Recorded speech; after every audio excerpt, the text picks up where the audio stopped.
Eliza Reese did not cry when they buried her brother. She stood by the grave, her hands clenched into fists, the wind biting her cheeks. The preacher said words she couldn't hear. People touched her shoulder, whispered things she forgot as soon as they walked away.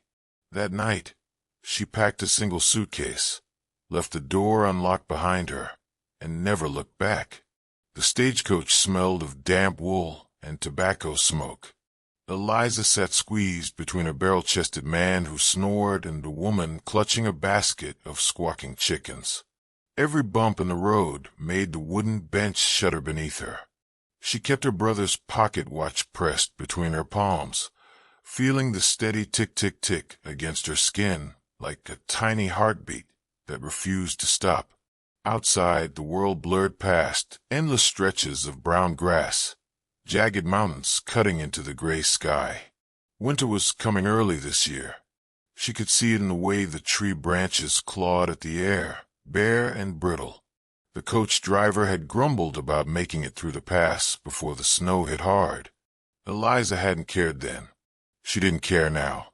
"Name's Bill Henderson," the man beside her said suddenly, wiping his nose on his sleeve. "You ain't said 2 words since we left Bozeman." Eliza stared at the chicken feathers sticking to her skirt. "Awful young to be traveling alone," Bill continued.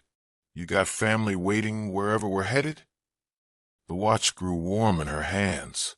She remembered Sam's laugh, how it used to bounce off the walls of their tiny kitchen. Remembered the way his face had looked at the end, pale as milk, his breath coming in short gasps. "Hold on," she'd begged him. "Just hold on." The woman with the chickens clucked her tongue. "Leave the girl be, mister. Some folks prefer quiet." Bill huffed but turned away. The coach fell into silence again, save for the creak of wood and the steady clop of horses' hooves. Eliza closed her eyes and let the motion rock her. Maybe if she sat still enough, if she didn't speak or eat or breathe too deep, the pain would stop pressing against her ribs like a knife. A sudden gust of wind made the coach sway. Snowflakes began darting past the windows, first just a few, then so many the world outside turned white. The driver's shouts carried over the wind as the horses whinnied in protest. "Storm's coming on faster than expected," he yelled. "Hold tight back there." The coach lurched violently. Eliza's head smacked against the wall as the woman's chickens erupted in panicked squawks. The watch slipped from her fingers, clattering to the floor just as the world tilted sideways. Wood splintered. Someone screamed. Then everything went dark. When Eliza came to, cold snow was seeping through her dress. The stagecoach lay on its side several yards away, one wheel still spinning lazily. Groans came from inside the wreckage, but the storm swallowed most sounds. Blood trickled from her temple where she'd hit her head. She tried to stand, but her legs wouldn't obey. "Sam," she thought vaguely as the snow kept falling. "I'm sorry." The wind howled like a living thing. Eliza crawled forward, not toward the wreck, not toward anything really. The cold didn't bother her anymore. Nothing did. Maybe this was how it was meant to be. Just her and the storm, until there was nothing left at all. Her fingers went numb first, then her toes. The snow piled around her like a blanket. Somewhere in the whirling white, she thought she saw a light, but that couldn't be right. No one lived out here in this emptiness. Eliza closed her eyes. The pocket watch was gone. Sam was gone. Soon she would be too. Then strong hands grabbed her shoulders. "Lord above," a woman's voice said. "You're nearly frozen solid." Eliza tried to speak, but her lips wouldn't move. The last thing she felt was being lifted, then warmth, then darkness, and then nothing. Eliza dreamed of fire, not the roaring, angry kind, but the small, steady glow of the hearth in her childhood home. In the dream, Sam sat cross-legged on the floor, poking at the embers with a stick, his face golden in the flickering light. "You're gonna burn yourself," she warned him. But he just grinned up at her, freckles standing out like scattered stars. Then the wind howled through the cracks in the walls, and the fire sputtered. The dream twisted. Sam's smile faded. The light dimmed. Eliza woke with a gasp. She wasn't in the snow anymore. She was lying on a narrow cot, wrapped in thick quilts that smelled of lavender and wood smoke. A fire crackled nearby, casting dancing shadows across rough-hewn log walls. For one dizzy moment, she thought she was back home, that Sam would come bounding through the door any second, tracking mud across the floor like he always did. Then pain lanced through her temple, and memory returned like a slap. The stagecoach, the storm, the crash. A woman stood by the fire, stirring something in a blackened pot. She was tall and broad-shouldered, her gray-streaked brown hair pulled into a tight bun. When she turned and saw Eliza awake, her sharp blue eyes softened. "About time," she said, not unkindly, like she was stating a simple fact. "Thought I might have to pour broth down your throat while you slept." Eliza tried to sit up, but the room spun. She fell back with a groan. "Easy now," the woman said, crossing to her side. "You took a nasty knock to the head, and the cold near took your toes. Name's Martha Caldwell." Eliza's tongue felt thick. "The stagecoach." "Wrecked," Martha said. "Found you wandering half-frozen, not 50 yards from my porch. The good Lord must have been watching over you. Another hour, and you'd have been buried under snow." Eliza closed her eyes. She wasn't sure if she was relieved or disappointed. Martha studied her for a long moment, then nodded toward the pot. "Soup's ready. You'll eat, then sleep some more. Tomorrow we'll see about those feet." Eliza wanted to argue, wanted to demand to be left alone, but the warmth of the blankets and the rich smell of the soup made her bones feel heavy. She let Martha prop her up and press a chipped bowl into her hands. The first spoonful burned her tongue, but she didn't care. It was the first real thing she'd felt in weeks. Outside, the storm raged on, but in Martha's cabin, the fire kept the darkness at bay. Morning came softly. Gray light filtered through the cabin's single window, dust motes swirling in the air like tiny fireflies. Eliza lay still, listening to the quiet sounds of Martha moving about, the scrape of a chair, the clink of spoon against a cup, the low murmur of a hymn sung under her breath. Her feet throbbed under the blankets. When she peeked beneath the quilts, she saw they'd been wrapped in clean strips of cloth. Frostbite, probably. Another thing she should care about, but didn't. Martha noticed her stirring. "Awake at last," she said, setting a cup of steaming tea on the crate beside the cot. "Drink that.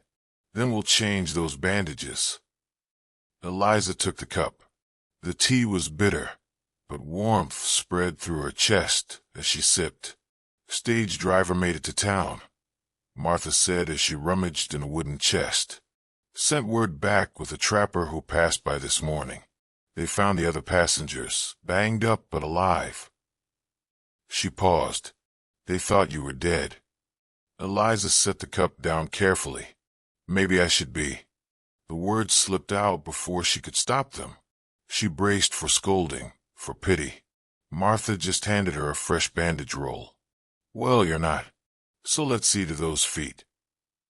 There was no sympathy in her voice. No judgment either. Just practicality. Like tending to frostbite was no different than mending a fence or kneading dough. Eliza obeyed, wincing as Martha unwrapped the cloth. Her toes were red and swollen, but Martha nodded approvingly. "No black. You'll keep them all." She worked in silence, her rough hands surprisingly gentle. Eliza studied the cabin, the neat rows of jars on the shelves, the well-worn Bible on the table, the rifle hanging above the door. A widow's home, she guessed. A woman used to doing things alone. "Thank you," Eliza said finally. It came out hoarse. Martha tied off the last bandage. No need for thanks. Any decent person would have done the same. Eliza doubted that. Most folks these days looked out for themselves first. But Martha didn't seem like most folks. Rest today, Martha said, standing. Tomorrow, if your feet hold, you can help me with the goats. Eliza blinked. You're letting me stay? Martha gave her a look that said the question was foolish. Storm's not done yet. Road to town won't be clear for days. She picked up her empty teacup. Besides, everyone's got to be somewhere. As she turned back to the fire, Eliza caught the barest hint of a smile. Outside, the wind still howled. But inside Martha's cabin, for the first time since Sam died, Eliza didn't feel quite so alone. The days settled into a quiet rhythm. Eliza's feet healed slowly, the angry red fading to pink as she shuffled around the cabin. Martha didn't press her to talk, and Eliza was grateful for that. Words felt too heavy, like stones in her mouth. Each morning, Martha rose before dawn to tend the fire. Eliza would wake to the smell of coffee and the soft crackle of burning wood. She'd watch through half-closed eyes as Martha moved about the cabin, sweeping the dirt floor, kneading dough for bread, humming old hymns under her breath. There was something comforting in a routine of it, like the steady ticking of a clock. One bitter cold morning, Eliza found Martha's Bible left open on the table. A single passage stood out. The Lord is near to the brokenhearted. Eliza traced the words with her finger. The ink slightly faded from years of touching. She quickly closed the book when she heard Martha's footsteps approaching. Today you'll learn to milk the goats, Martha announced, handing Eliza a worn wool coat that smelled of hay and lanolin. The cold hit Eliza's face like a slap as they stepped outside. Two brown and white goats stood waiting in their small shelter, bleating impatiently. Martha showed her how to sit on the three-legged stool, how to position the pail, how to squeeze gently but firmly. Like this, Martha said, her strong hands moving with practiced ease. Streams of milk pinged against the metal pail. Eliza tried to mimic her movements, but her fingers fumbled. The goat stamped its foot in protest. Patience, Martha said. You can't force it. Let your hands learn. It took 3 mornings before Eliza could fill the pail halfway without spilling. Martha never praised her, but she didn't criticize either. When Eliza finally managed a full pail without help, Martha simply nodded and said, Breakfast will be late today. We've got extra milk for porridge. At night, after the supper dishes were washed and put away, Martha would read aloud from the Bible by firelight. Eliza sat in the rocking chair, her hands busy mending a torn shirt, listening to the rise and fall of Martha's voice. The words washed over her like warm water, soothing places inside her that had been clenched tight for months. One evening, Martha handed her the Bible. Your turn, she said. Eliza's throat closed up. She shook her head. Martha didn't insist. She just took the book back and continued reading where she'd left off. But the next night, she handed it to Eliza again. This time, Eliza took it. Her voice came out small at first, stumbling over the unfamiliar names. But as she read Psalm 23, The Lord is my shepherd, something loosened in her chest. She didn't believe the words, not really. But saying them aloud felt like tossing a rope across the great darkness, hoping against hope that someone might take the other end. When she finished, Martha didn't comment. She just took the Bible, marked a page with a scrap of ribbon, and said, We'll need more firewood tomorrow. That night, alone in her cot, Eliza pressed her face into the pillow and cried silent, heaving sobs that left her ribs aching. Outside, the wind moaned through the pines, carrying her grief away into the endless night. Winter tightened its grip on the mountains. Snow piled high around the cabin, drifting up past the windowsills. Martha taught Eliza how to bake bread, demonstrating how to mix the flour and yeast, how to knead the dough until it felt like a living thing beneath her hands. "Feel how it gives," Martha said, pressing Eliza's fingers into the soft mass, like a baby's cheek. "That's when you know it's ready." Eliza's first attempt was a disaster. She added too much water, then too much flour trying to fix it. The loaf came out of the oven hard as a rock, the crust blackened on one side. She stared at it, humiliation burning her cheeks. Martha picked up the failed loaf and turned it over in her hands. "Well," she said matter-of-factly, "the chickens will enjoy this." She didn't offer empty comfort or tell Eliza it was all right. She simply dumped the ruined bread into a cloth sack and said, "We'll try again tomorrow." The next morning they did, and the next. By the fourth attempt, Eliza's hands had learned the rhythm, the gentle push and fold, the way the dough should feel springy but not sticky.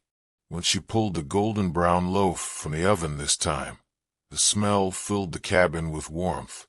Martha sliced off a piece and handed it to her. The crust crackled under Eliza's fingers, the inside soft and steaming. She took a bite, and the simple goodness of it brought unexpected tears to her eyes. "Good bread," Martha said, taking her own slice. Just that, no fanfare. But the quiet approval settled in Eliza's chest like a tiny glowing ember. That afternoon, while Eliza scrubbed the baking dishes, Martha surprised her by setting a small jar on the table. "For your hands," she said. The salve inside smelled of honey and herbs. Eliza dipped her fingers in, rubbing it over her chapped knuckles.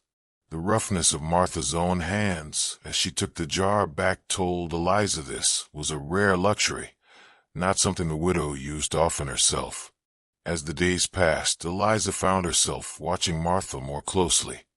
The way she always tucked a loose strand of hair behind her ear when concentrating, how she hummed the same 3 hymns while working, the careful way she folded her dead husband's old shirts when airing them out each month. These small rituals spoke louder than any words about Martha's own losses. One particularly harsh night, with the wind screaming around the cabin like a living thing, Eliza woke to find Martha sitting by the fire, staring into the flames. "Can't sleep?" Eliza asked softly. Martha didn't turn. 20 years ago tonight, my Jacob passed," she said. Just like that. No lead up. No tears. Eliza's breath caught.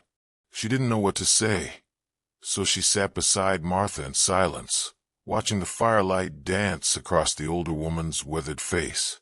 After a long while, Martha reached over and squeezed Eliza's hand, just once, quick and firm, before standing up. "Best get some rest," she said. "Morning comes early." But Eliza noticed Martha didn't go to bed herself. She stayed by the fire, her Bible open in her lap, until the first gray light of dawn crept through the windows. The next morning, Martha was up as usual, stoking the fire for breakfast as if nothing had happened. But when Eliza went to take the bread from the oven, she found 2 small braided loaves instead of their usual round one. Martha caught her looking. "Hala," she said simply. "Jacob always liked it for special days." Eliza didn't ask what made that day special. She just set the table with their best cloth and didn't comment when Martha's hands shook slightly pouring the tea. That night, when Martha handed her the Bible for reading time, Eliza didn't hesitate. She turned to Psalm 34 and read clear and strong. "The Lord is near to the brokenhearted and saves the crushed in spirit." For the first time since Sam died, the words didn't feel like a lie. The storm lasted 3 days, without pause. Snow piled against the cabin walls until Martha had to dig a path to the barn each morning. The goats huddled together for warmth, their breath making clouds in the frigid air. Inside, the fire never went out, and the smell of simmering stew and fresh bread filled every corner. On the second afternoon, With the wind howling like a wounded animal outside, Eliza found Martha sitting at the table, a small wooden box before her. Inside lay a yellowed baby bonnet, carefully folded. Martha didn't look up when Eliza approached, just ran a calloused finger along the delicate stitching. "My Sarah would have been 23 this spring," Martha said. Her voice was steady, but something in it made Eliza's throat tighten. Eliza sat down slowly. She'd never asked about Martha's past, never dared. Now the words hung between them like the snow-heavy branches outside. "Fever took Jacob first," Martha continued, closing the box gently. "Then the baby came too early. Buried them both in the same week." She looked up, her eyes bright but dry. "The preacher said it was God's will. I nearly threw him out of my house."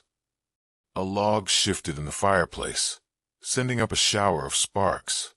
Eliza stared at her hands, at the flour still under her nails from baking that morning. "Sam," she whispered. The name tore from her lips like something sharp, leaving her raw. She hadn't said it aloud since the funeral. Martha waited.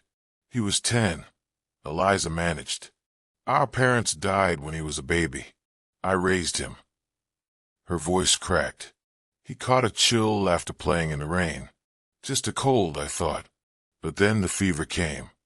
Her hands clenched into fists on the table. The memories rushed in, Sam burning up beneath her hands, his small chest laboring for each breath, the terrible silence when he finally stopped struggling. Martha reached across the table and covered Eliza's fists with her own work-rough hands. For a moment neither moved. Then Eliza began to weep great, shuddering sobs that bent her double. Martha pulled her up and into her arms, holding tight as Eliza's knees gave way. They sank to the floor by the stove, Martha rocking her like a child as years of pent-up grief poured out. "Let it come," Martha murmured into her hair. "Let it all come." Eliza clung to her, her tears soaking Martha's apron. She cried for Sam's laugh, for the way he used to sneak cookies before supper, for the empty space in her bed where he'd crawled during thunderstorms. She cried until she was hollowed out and limp, until the fire burned low and the wind outside quieted to a whisper. When at last she could breathe again, Martha helped her up and pressed a cup of strong tea into her hands. Eliza sipped it, her body feeling strangely light, as if some great weight had been lifted. Martha took the baby bonnet box and placed it back on the shelf. Then she turned to Eliza with the same practical look she wore when planning the day's chores. "Tomorrow we'll make Sam's favorite bread," she said. "You'll tell me how he liked it." And just like that, without fanfare or fuss, Eliza realized she was no longer alone in her grief. The snow melted in sudden fits and starts, leaving the ground soggy and bare in patches. Martha declared it mud season, and produced a pair of tall rubber boots for Eliza from the depths of a storage chest. They were too big, but with extra socks they worked well enough for sloshing to the barn. One morning, as Eliza scattered grain for the chickens, she heard the distant jingle of harness bells. A wagon came into view, pulled by 2 sturdy mules. The driver was a lean man in a black coat, his face shadowed by a wide-brimmed hat. "Preacher Hayes," Martha said, wiping her hands on her apron as she stepped out to greet him. "Figured you'd be along once the pass cleared." The preacher climbed down stiffly, his joints creaking louder than the wagon. "Martha Caldwell," he said with a warm smile. "Still stubborn as ever, I see." "Someone has to keep you honest, Josiah." Martha shot back, but there was affection in her voice. Eliza hung back by the chicken coop, suddenly conscious of her faded dress and messy braid. The preacher's sharp eyes found her anyway. "And who's this?" he asked, tipping his hat. Martha made introductions as the preacher unloaded supplies from his wagon, sacks of flour and sugar, a bundle of newspapers, a small crate of oranges that made Eliza's mouth water just seeing them. "Brought your mail, too," Preacher Hayes said, handing Martha a small packet of letters. Then he turned to Eliza. "Heard about the stagecoach accident. Terrible business. You're lucky Martha found you when she did." Eliza nodded, unsure what to say. There was something piercing about the preacher's gaze, like he could see straight through her carefully built walls. Over lunch, thick vegetable soup and the last of the winter apples, Preacher Hayes talked about town news. The schoolteacher in Pine Creek had left suddenly. He mentioned between bites. "Left poor Miss Walters scrambling to handle all the children herself," he said, shaking his head. "Town's looking for someone to help through spring term." Eliza kept her eyes on her bowl, but she felt Martha watching her. After the meal, while Martha and the preacher spoke privately by the fire, Eliza escaped outside under the pretense of checking the goats. The spring air held a bite, but the sun felt warm on her face. She leaned against the rough barn wall, listening to the contented chewing sounds from inside. "Eliza." She turned to find Preacher Hayes approaching, his hands tucked into his sleeves against the chill. "Mind if I join you?" he asked. When she nodded, he leaned against the fence beside her. "Martha tells me you've been helping with her goats and the baking." Eliza shrugged. "She's been kind to me." The preacher studied the distant mountains. "Martha's good at saving strays," he said quietly. "Found me half frozen in a snowbank 20 years ago. Took me in, fed me, set me right with the world again." He turned to Eliza. "She sees something in you, same as she saw in me." Eliza picked a splinter on the fence rail. "I'm not." She trailed off, unsure how to finish.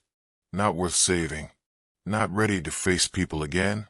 Not anything like the woman Martha seemed to think she could be." Preacher Hayes didn't press.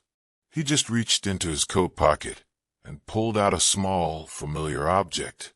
"I believe this is yours," he said, holding out Sam's pocket watch. Eliza's breath caught. The brass gleamed in the sunlight, the glass face unbroken. "How?" "Driver from a stagecoach found it in the wreckage," the preacher said. "Been keeping it safe, hoping we'd find you alive." Eliza took the watch with trembling hands. It was warm from the preacher's pocket, the steady ticking like a heartbeat against her palm. "Town meetings next week," Preacher Hayes said as he turned to leave. "If you're of a mind to try teaching, I'll put in a word." Eliza didn't answer. She just held the watch close, listening to its quiet, persistent rhythm, a sound she'd thought lost forever, now returned to her against all odds.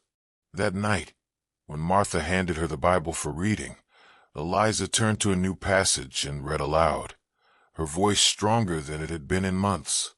And for the first time, she realized she was no longer just going through the motions. She was praying. The morning after Preacher Hayes left, Eliza sat at the cabin's table with Sam's pocket watch laid before her. She traced the engraved initials on the back, SR for Samuel Reese, her finger following the curve she knew by heart. The watch ticked steadily, marking seconds that no longer included her brother. Martha set a cup of tea beside her. "You're thinking about the school," she said. It wasn't a question. Eliza wrapped her hands around the warm cup. "I'm not a teacher. Neither was Miss Walters when she started," Martha replied, slicing bread with steady hands. "Town's desperate. Children need learning." Eliza stared out the window where morning light gilded the melting snow. The thought of standing before a room full of children made her stomach twist. What could she possibly teach them? How to lose everything. How to wake each morning with grief sitting on your chest like a stone. Martha placed a plate of bread and honey before her. "Eat," she said. Then, softer, "Sam will want you to live, not just survive." The words struck Eliza like a physical blow. She opened her mouth to argue, but Martha continued. That boy loved stories, didn't he? Used to beg you to read to him, I'll wager. A memory surfaced. Sam curled against her side, his small fingers following along the page as she read Treasure Island, his eyes wide with excitement. He'd loved the voices she made for the characters. Eliza's throat tightened. He wanted to be a pirate, or a detective. Changed his mind every week. Martha nodded. Then tell his stories. Share them with children who need stories of their own. The idea took root in Eliza's mind, both terrifying and strangely compelling. She imagined a classroom, imagined children's faces lighting up at tales of adventure, Sam's favorite stories, keeping his memory alive in the most unexpected way. That afternoon, while Martha mended socks by the fire, Eliza took out a blank sheet of paper and began to write. At first the words came haltingly, then faster as memories flooded back. Sam pretending their kitchen was a pirate ship, Sam turning their tiny yard into a detective's crime scene, Sam declaring he'd explore every mountain in Montana when he grew up. When she looked up, hours had passed. Her fingers were stained with ink, and the page was full. Martha said nothing, just handed her a fresh sheet without pausing in her mending. That night, Eliza dreamed of Sam. He stood in a sunlit field, grinning his gap-toothed grin. "Tell them about the time we found the fox cub," he said. Then he turned and ran through the tall grass, disappearing into golden light. Eliza woke with tears on her cheeks, but a strange lightness in her chest. Dawn painted the cabin walls in pale pinks as she dressed quietly. She slipped outside into the crisp morning air, Sam's pocket watch tucked safely in her apron pocket. Martha found her later by the old oak tree behind the cabin. Eliza was digging carefully at the base, the rich earth staining her hands. "Thought we might plant something here," Eliza said, not looking up. "Something that grows tall." Martha studied her for a long moment before nodding. "Apple saplings in the barn. Good strong one." Together they planted the young tree, its slender trunk barely reaching Eliza's waist. As Martha packed the dirt firmly around the roots, Eliza placed Sam's pocket watch in a small tin box and buried it beneath the tree. "To mark the time he had," she whispered. Then louder, "We'll come back in summer. Bring some of those oranges Preacher Hayes left." Martha squeezed her shoulder. "He'd like that." The sun climbed higher, warming their backs as they stood by the newly planted tree. For the first time since the storm, Eliza could imagine a future, not one without pain, but one where joy might grow alongside the grief, like leaves on a sturdy branch. Spring arrived in earnest, turning the muddy yard green with new grass. The goats grew restless in their pen, eager for fresh pasture. Eliza found herself studying the changing landscape with new eyes, noticing details she might use to describe seasons to students. The way willow branches turned golden before greening, how robins hopped across the softening earth. Preacher Hayes returned on a day when the air smelled of damp soil and blooming serviceberry. He brought news. The town council had agreed to let Eliza try teaching, provided she could start after planting season. "They'll pay $15 a month," he said, accepting the cup of tea Martha offered. "Room and board with the Walters family." Eliza's hand stilled on the dough she was kneading. The offer was more generous than she'd expected. Yet the thought of leaving the cabin, of stepping back into the world of people and their expectations, made her palms sweat. Martha read her hesitation. "Josiah, give us a moment," she said, shooing the preacher outside to check on a new apple tree. When they were alone, Martha fixed Eliza with a steady look. "Out with it." Eliza wiped floury hands on her apron. "What if I'm no good at it? What if the children? What if the sky falls?" Martha interrupted. "You'll never know unless you try." She took Eliza's hands in hers. "Listen close. Grief makes liars of us all. Tells us we're not ready, not good enough, not whole enough to keep living. Her grip tightened. But that's not your choice to make. Life's already decided you're here. Eliza looked around the cabin that had become her refuge. The hearth where she'd learned to bake bread, the chair where she'd first prayed aloud, the window where she'd watched countless sunrises. Leaving felt like tearing a scab from a barely healed wound. What if I need to come back? The question slipped out, small and vulnerable. Martha's expression softened. Then you'll come back. Door's always open. She released Eliza's hands. But I don't think you'll need to. Outside, Preacher Hayes exclaimed over the apple sapling's new growth. The sound carried through the open window, mingling with the chatter of returning birds. Eliza took a deep breath. I'll need books. And slate boards.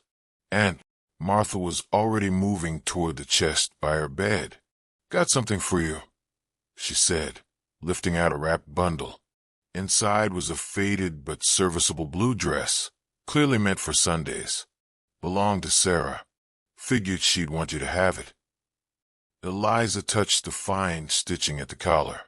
I can't take this. You can and you will, Martha said firmly. Then, in a softer tone, she'd be about your age now. I like to think she'd be teaching somewhere, too. The moment hung between them, heavy with shared loss and unexpected hope. Eliza folded the dress carefully, pressing it to her chest as if absorbing its history, its possibilities. That evening, as they prepared supper together, Martha suddenly said, We'll need to start your garden early this year. Eliza paused in peeling potatoes. My garden. Can't have you coming back to visit with nothing to harvest, Martha said matter-of-factly, as if there'd never been any question Eliza would return someday. As the fire crackled and the smell of roasting potatoes filled the cabin, Eliza realized Martha had given her the most precious gift of all, not just a place to heal, but a place to return to when the world grew heavy again. A home that would wait for her, no matter how far she wandered. Later, as she packed her few belongings, Eliza tucked the stories she'd written about Sam safely between the pages of Martha's Bible. She'd read them to her students someday, she decided, not as lessons about loss, but as celebrations of a boy who'd loved pirates and detectives and the wide-open Montana sky. Outside, the apple tree's young leaves rustled in the spring breeze, already reaching for the sun. The morning of Eliza's departure dawned clear and bright. Sunlight streamed through the cabin windows, painting golden squares on the wooden floor where Eliza's packed trunk sat waiting. She dressed carefully in Sarah's blue dress, smoothing the fabric over her hips, adjusting the collar at her throat. In the small mirror above the wash basin, a stranger looked back at her, a woman with quiet eyes and a mouth that had begun to remember how to smile.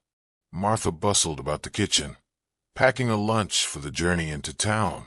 The smell of fresh bread and fried and filled the air, mixing with the earthy scent of the spring morning drifting through the open door.